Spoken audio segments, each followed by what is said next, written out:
Salut, j'espère que vous allez bien. Je vais bien aussi. Aujourd'hui, j'aimerais m'adresser à certaines personnes sur les réseaux sociaux.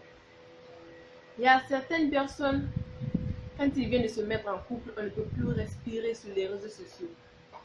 Surtout les filles. Je vais prendre l'exemple sur deux personnes, un garçon et une fille. La fille, quand elle vient de se mettre en couple, on ne peut plus respirer sur les réseaux sociaux. Elle affiche son couple n'importe comment. Elle vient premièrement, elle change son nom. Si elle est Kaba, elle aime le Kaba. Elle met Traoré parce que Traoré c'est le nom de son mec. Soi-disant, elle aime le mec. Après, on va voir dans ces légendes, une galérie Kaba, une galérie Traoré, une galérie Sissé, une galérie Kuruma, une galérie, les trucs pareils là aussi. Après, encore comme ça aussi, ça ne va pas. Elle vient et clash des gens, des filles sur les réseaux sociaux. Elle s'invente des rivales sur les réseaux sociaux. Soi-disant, ces filles veulent la voler son mec. Ces filles, ce sont des voleuses de mecs. Quand il y a des filles qui commentent la photo de son mec, elle part, elle insulte ses filles. Et après, quand c'est l'anniversaire du mec, oh non, tout est gâté, tout. Elle part, elle fait bibliothèque, roman. Dans ce roman, tu peux voir comment elle s'est rencontrée avec le mec, elle explique tout ça. Comment elle a aimé le mec, elle explique tout ça. Qu'est-ce qu'elle a aimé chez le mec, elle explique tout ça. Qu'est-ce qui l'a attiré chez le mec, elle fait tout ça.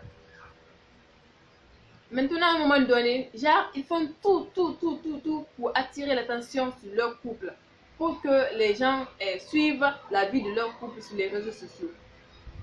Pour que les gens sachent ce qui se passe dans leur couple.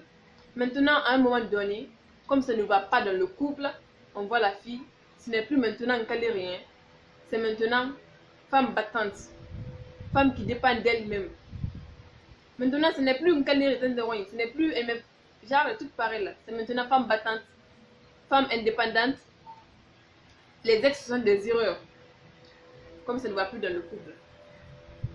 Après, maintenant, on voit aussi, elle ne clash plus les filles. Elle a arrêté de clasher les filles. Elle ne clash plus les filles. Après ça, on n'entend plus parler du couple parfait. Du couple qui s'aimait à la vie, à la mort. De couple qui s'adorait. Du couple parfait. Ils disparaissent sans donner de nouvelles. J'aimerais m'adresser à ces couples. Des couples qui nous montrent le début de leur histoire sans nous montrer la fin de leur histoire. C'est quoi le projet? Arrêtez de nous montrer la fin d'une histoire et le début d'une histoire si vous n'allez pas nous montrer la fin. Parce que ça n'a aucune importance. Si vous avez terminé votre relation, ils se sont mariés, ils ont eu des enfants et ils ont disparu des réseaux sociaux, il faut nous le dire. Si vous avez terminé votre relation, la fille elle a trompé le garçon il a trompé la fille, ils se sont haïs, ils se sont séparés, chacun a fait sa vie, il faut nous le dire. Arrêtez d'éveiller notre curiosité sur les réseaux sociaux. C'est pas cool, c'est pas bon du tout. Vous êtes là, vous nous montrez le début de votre relation sans nous montrer la fin. On dirait que c'est la première fois que vous soyez en couple. On dirait que c'est la première fois que vous aimez quelqu'un. C'est pas cool. Donc, moi maintenant, si tu me montres le début de ton couple, il faut nous montrer aussi la fin, ce qui s'est passé dedans. Merci, j'espère que vous avez compris le message. Des tsunamis, c'est jamais on s'unissait. On vibre l'un pour l'autre, mais jamais à l'unisson. On a tous de nos torts, le tort serait-il unisexe?